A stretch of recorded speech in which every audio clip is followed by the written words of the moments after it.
As times are tough in the US right now, both in US and Canada, I decided to put a video together on the most frequently asked questions by owner-operators. I think this is a really good video. I think that if you are out there looking for a job, here are 20 popular questions that you should be asking a recruiter before coming on board, either as a company driver or even an owner-operator. So number one is, what is your pay package? Question number two, what regions do you service?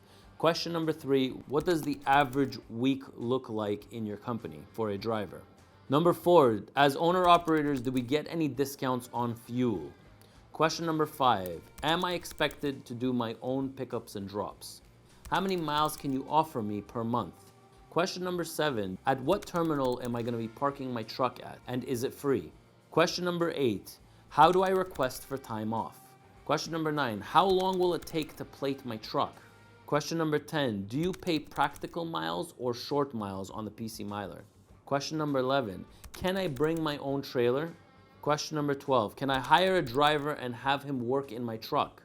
Question number 13, how does the fuel surcharge program work?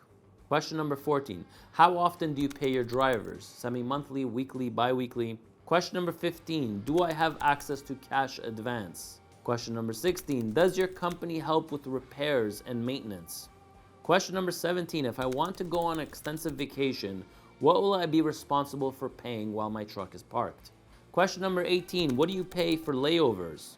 Question number 19, what do you pay for waiting time if I am waiting at the shipper or receiver?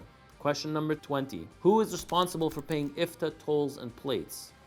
Well, there you have it, 20 questions that you should be asking the recruiter before plating your truck or even going in as a company driver to work for a new carrier. Hopefully you like this video. I'm Ronen, R-O-N-E-N, and I'll catch you in my next video.